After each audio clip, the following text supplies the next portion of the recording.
Anda kembali bersama kami di Kompas Malam. Saudara Presiden terpilih Prabowo Subianto belak-belakan menyindir pihak yang tidak ingin menjalin kerjasama politik. Prabowo menegaskan jika tak mau kerjasama maka jangan mengganggu. Pernyataan Prabowo disampaikan dalam acara Rakornas PAN di Jakarta. Ia menyebut Indonesia tak bisa dibendung kecuali jika elit-elitnya tidak bisa atau tidak mau bekerja sama. Prabowo mengaku akan tetap mengajak semua pihak bekerja sama membangun Indonesia dan mempersilahkan jika ada pihak yang hanya ingin menonton dari luar asal tidak mengganggu.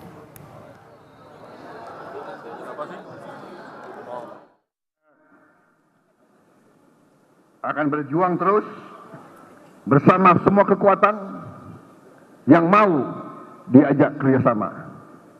Yang tidak mau diajak kerjasama tidak apa-apa.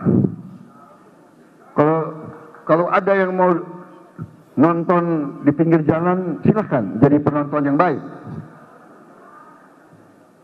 Tapi kalau sudah tidak mau diajak kerjasama, ya jangan mengganggu.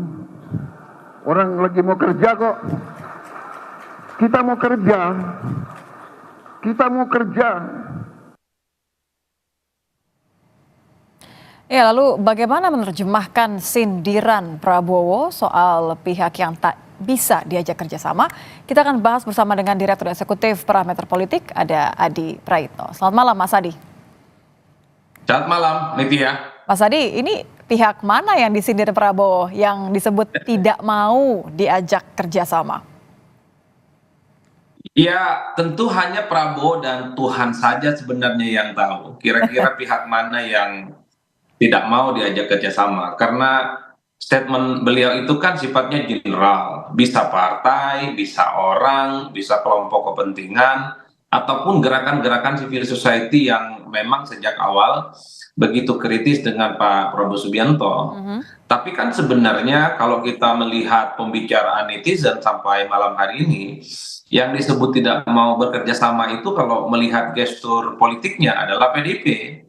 Karena kan misalnya PDIP ini kan sejak lama misalnya soal kemungkinan akan bertemu dengan Prabowo Subianto, tapi per hari ini ya pertemuan itu tidak kunjung dilakukan.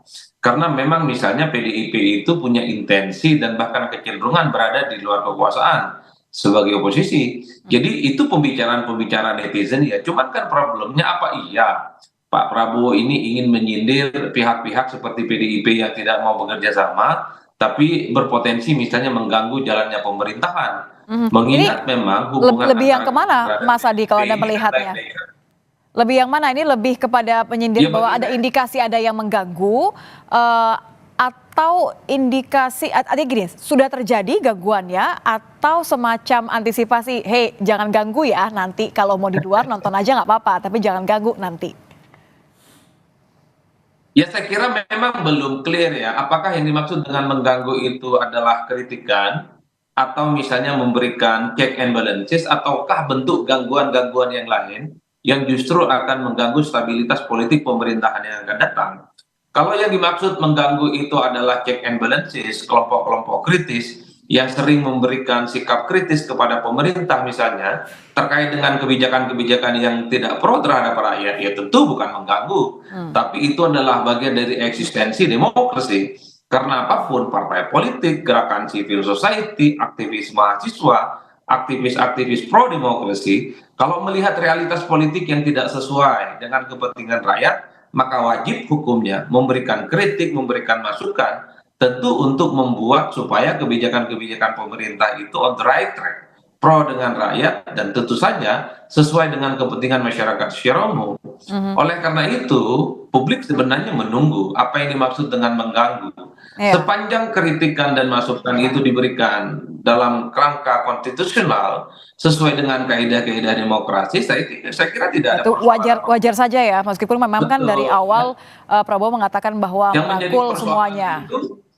Yang menjadi persoalan itu kalau gangguan itu adalah inkonstitusional, seperti ancaman-ancaman separatis, seperti gerakan-gerakan politik yang mencoba untuk memisahkan dari Indonesia, yang justru itu menimbulkan instabilitas politik, tentu layak untuk dilawan ya.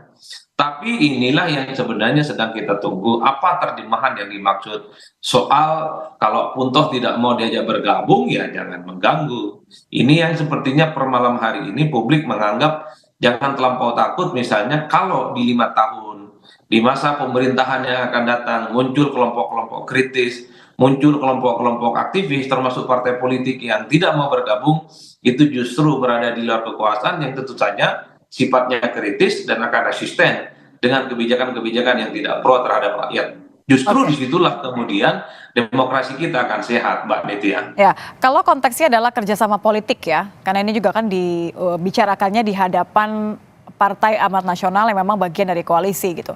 Kalau dianggap ada potensi gangguan, ini logikanya datang dari partai yang punya kekuatan cukup besar ya. Ya, saya kira sebenarnya gangguan itu potensial datang dari yang tidak mau berkoalisi dengan kubunya Pak Prabowo dan Gibran, bisa dari partai ataupun unsur-unsur non-partai. Tapi yang sebenarnya dibaca oleh publik adalah partai politik, yaitu partai politik besar yang sangat mungkin dia punya jejaring, punya akses, dan punya network yang bisa menggerakkan kekuatan politiknya untuk menjadi oposisi dan kelompok-kelompok yang selama ini akan berhadapan secara politik dengan kepentingan politik pemerintahan Pak Prabowo dan Gibran di masa yang akan datang. Disitulah kemudian relevansinya bicara tentang PDIP yang seakan-akan kemudian disasar dari statement ini. Karena per hari ini partai politik yang menurut saya, menurut publik dan pembicaraan netizen, yang kelihatan ingin jadi oposisi hanyalah PDIP. Kalau yang lain rasa-rasanya sudah sangat siap untuk melakukan kerjasama dengan Prabowo Subianto, Nasdem, PKB, bahkan termasuk PKS sekalipun, sangat kelihatan sekali bahwa gestur tubuh mereka itu Merapat. ingin bekerjasama dan menjadi bagian dari kubu pemerintah, tapi tidak dengan PDIP. Per hari ini PDIP masih menggugat ke PT UN terkait dengan kecurangan-kecurangan pemilu, terkait dengan keabsahan MK-MK, terkait dengan dugaan-dugaan pemilu yang dinilai penuh dengan kecurangan itu. Itulah yang sepertinya menurut saya dipersepsikan oleh publik bahwa pihak yang potensial melakukan gangguan politik ke depan itu adalah PDIP. Tapi PDIP kan kekuatan politiknya hanya 16%. Bagi Ya. saya nggak terlalu signifikan. Dan inilah yang saya kira per hari ini publik terus membincangkan bahwa Pak Prabowo sebenarnya sedang mewarning pihak-pihak yang berada di luar kekuasaan, jangan pernah memberikan sikap-sikap yang konfrontatif yang justru itu akan merusak instabilitas, itu yang akan mengganggu bagaimana konsolidasi, merawat Indonesia, menerjemahkan visi misi Indonesia untuk menjadi Indonesia emas, hanya karena persoalan-persoalan yang disebut dengan mengganggu itu, Nitya. Nah ya, jadi artinya sama-sama bangun bangsa ini juga diucapkan ya dalam pidato tadi. Ada dua sindiran yang disampaikan kemarin ya Mas Adi. Yang pertama adalah tadi soal kerjasama, kalau mau nonton nggak apa-apa tapi di luar aja. Tapi ada juga yang berikutnya adalah soal partai yang disebut terkesan mengaku memiliki Presiden Soekarno. Kita akan dengarkan terlebih dahulu pernyataan dari Prabowo Subianto, Mas Adi. Di balik itu, saya merasa ada 3 presiden yang mengendorse dan mendukung saya. Pertama tentunya, udahlah nggak usah malu-malu, Presiden Jokowi, ya kan? Juga didukung oleh Presiden ke-6, Pak SBY. Itu juga terang-terangan kan? Dan saya merasa saya juga didukung oleh Presiden Gus Dur. Kan beliau endorse aku terus-menerus, iya kan? Jadi beliau dukung saya dari langit, aku yakin beliau di belakang saya. Saya kira mungkin Pak Harto dukung saya juga ya kira-kira. Walaupun ada yang ngaku-ngaku kan selalu bahwa seolah Bung Karno milik satu partai, tidak. Bung Karno milik seluruh rakyat Indonesia. Feeling saya kayaknya beliau juga dukung saya juga kira-kira. Ya, ini kalau lanjutannya karena Prabowo merasa meneruskan cita-cita Bung Karno. Ini senada dengan apa yang tadi Mas Adi katakan ya. Kemungkinan yang pertama adalah memang menyindir satu partai politik, atau kemungkinan yang kedua adalah memberikan warning bagi pihak-pihak yang janganlah kita mengganggu proses bangsa ini untuk berkembang begitu. Ini lebih kemana kalau Anda berusaha menerjemahkan pesannya Prabowo ini? Kalau saya membaca dua konteks, pertama Prabowo itu sebenarnya ingin menegaskan kepada publik sebagai presiden terpilih, sebagai presiden definitif dalam Pilpres di 2024, sebenarnya semua mantan-mantan presiden di negara ini secara langsung ataupun tidak langsung memberikan dukungan politik kepada Prabowo Subianto. Maka tidak mengherankan kalau kemudian yang disebut itu adalah Jokowi, ada kemudian SBY, ada Gus Dur, bahkan sempat berkelakar. Ada Pak Harto ya, yang saya kira memang kita tahu adalah bagian dari keluarga besar Pak Prabowo di masa yang lampau, yaitu mantan mertuanya. Dan kemudian menyebut Pak Soekarno sambil berkelakar sebenarnya. Jangan-jangan beliau pun juga mendukung Pak Prabowo.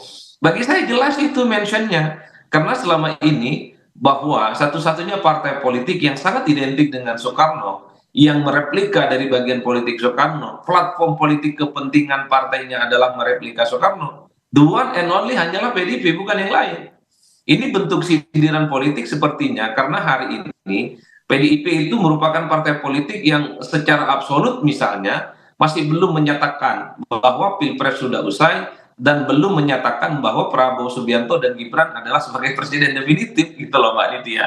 Ini saya rangkum dari pembicaraan-pembicaraan netizen. Oleh karena itu, kalau kita iris satu-satu pernyataan Pak Prabowo soal jangan pernah memberikan gangguan politik kalau ingin berada di luar kekuasaan, soal misalnya Soekarno itu bukan hanya milik kepentingan partai politik tertentu, pastinya publik ini memberikan satu kesimpulan. Ini sepertinya nyindir halus dan nyindir tipis kepada PDIP yang per hari ini sebenarnya adalah partai politik yang menurut saya darah perjuangan napas mereka adalah mereplika kepentingan, visi misi, dan pikiran-pikiran dari besar dari Bung Karno sebagai proklamator Indonesia. Oleh karena itu sebenarnya tak ada yang salah dari pernyataan Pak Prabowo. Karena Prabowo ingin meletakkan dalam satu konteks bahwa Soekarno itu adalah proklamator, pendiri bangsa ini, mantan presiden yang pertama kali, yang mestinya memang tidak boleh hanya diklaim oleh partai politik tertentu. Soekarno itu kan menjelma sebagai sebuah gagasan. Soekarno itu menjelma sebagai sebuah ideologi.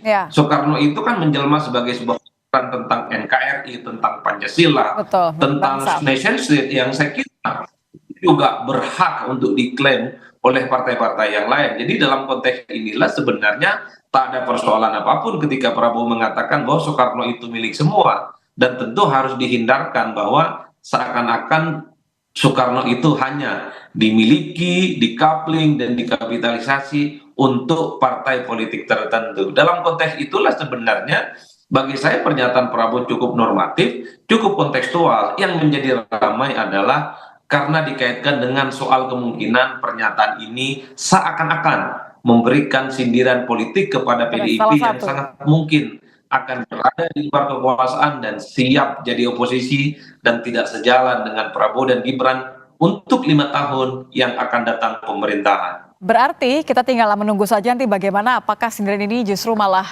menjauhkan atau mendekatkan ya. Terima kasih Mas Adi sudah bergabung bersama kami di Kompas Malam. Selamat malam Mas.